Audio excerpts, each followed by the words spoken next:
Alors moi je suis Patrick Moya, donc je suis artiste plasticien comme on dit généralement. Tout est tourné autour de moi, de mon personnage, d'un personnage qui me représente à la base.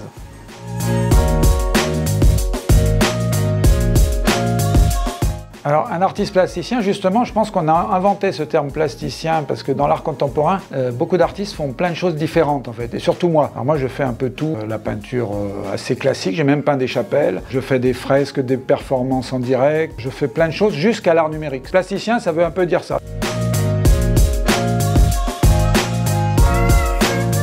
Au départ, je voulais rien faire, je voulais être juste comme ça l'artiste en fait. Et j'ai simplement utilisé les moyens qui étaient à ma disposition, au départ les plus économiques en fait. Je pense que l'artiste, il utilise les moyens les plus économiques et puis ensuite petit à petit, on utilise ce qu'on trouve en fait.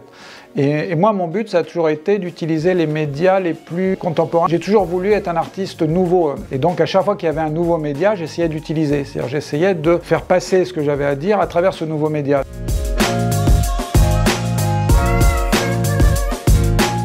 Je ne cherche pas trop à connaître l'avenir de l'art lui-même. En fait, je cherche à savoir quel sera l'avenir de mon œuvre. Un artiste, c'est finalement quelqu'un qui prépare quelque chose et qui le prépare aussi pour le futur. Je commence à préparer des choses qui pourront peut-être ensuite fonctionner toutes seules plus tard.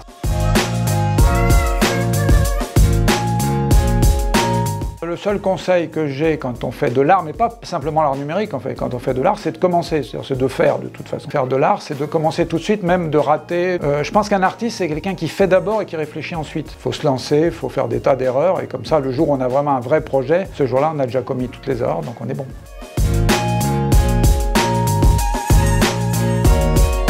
Alors des projets, moi le problème c'est que je travaille toujours au dernier moment, donc je ne sais jamais ce que je vais faire plus tard. J'ai plein d'expos, mais qui arrivent toujours au dernier moment. Je suis un artiste assez étrange, c'est toujours dans Second Life, en fait j'ai plein de choses à faire dans les mondes virtuels, plein d'expos, de choses. Je vais surtout avoir beaucoup de conférences puisque je viens de sortir un livre qui s'appelle « Ma vie dans le métavers ». Voilà, le livre. Donc qui raconte 17 ans de vie dans le monde virtuel, mais de façon pas théorique, mais uniquement pratique. C'est-à-dire qu'est-ce qui s'est passé en fait, c'est faire une sorte de cas d'école de comment on a pu vivre dans le métavers.